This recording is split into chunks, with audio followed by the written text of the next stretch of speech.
In the quaint little town of Altberg, nestled between snow-capped peaks and silent pine forests, lived a man named Emil Roth. At 82, Emil's days were slow and his nights quieter still.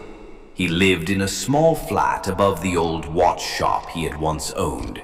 His only companions were the clocks on his walls and the silence that had taken up permanent residence since his wife, Anneliese, passed away. But once, many years ago, Emil had been something else.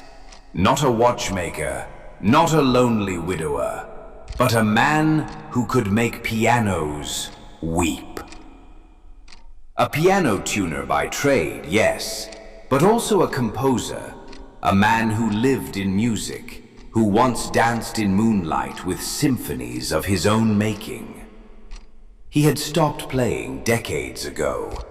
No one remembered him now, not as a musician, not even as a man who had once tuned grand pianos for orchestras across Europe. The world had moved on, and Emil had remained still.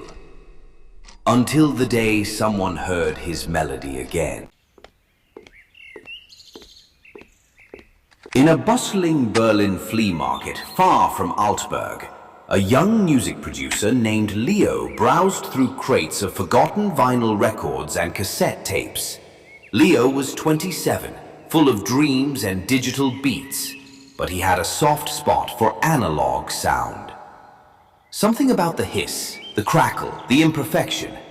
He called it soul static. That's when he found it. A plain cassette, no label, no case, just a handwritten note. For Anneliese Winter, 1963. Intrigued, Leo bought it for €1 and brought it back to his studio. Sound, cassette whirring. A soft piano begins to play, melancholic and haunting. As the melody unfolded, Leo sat frozen. The music was unlike anything he had heard. Romantic, precise, bleeding with emotion.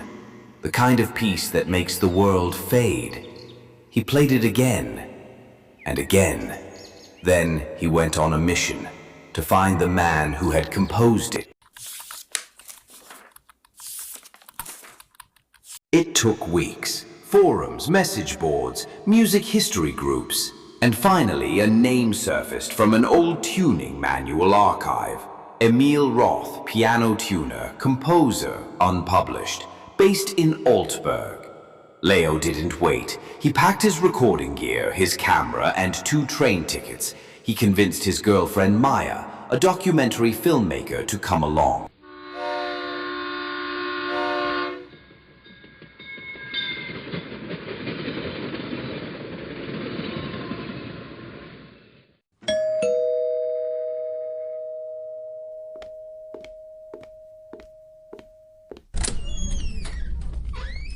Leo introduced himself nervously, explaining the tape. Emil looked at him long and hard, as though the boy had brought back a ghost.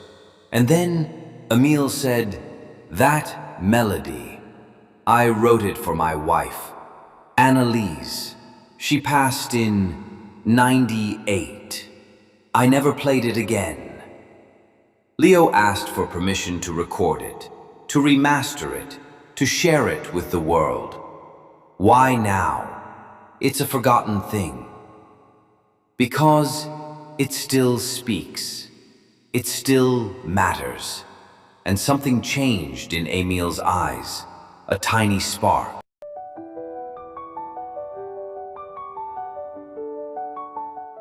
Over the next few weeks, Leo and Maya became Emil's lifeline. They visited daily. They brought coffee, microphones, old sheet music, and warm smiles. Emil, hesitant at first, began to play again, not just for them, but for himself. Each note a piece of a heart he thought he had buried. He even began composing again, scribbling on napkins, cereal boxes, and scraps of mail. Maya started filming everything, not for a viral clip, but for a story. A man finding his music after a lifetime of silence. 3 months later, in a small Altberg town hall, They hosted a concert titled The Forgotten Melody. Emil, dressed in his old tuxedo, walked to the grand piano with a cane and a trembling hand. He sat. Silence. And then, the first note. Sound, full piano melody from the cassette, now richer, alive. Tears flowed. The audience stood still. When Emil finished, there was a moment of pure silence, the kind that holds awe. Then an eruption of applause. The story spread.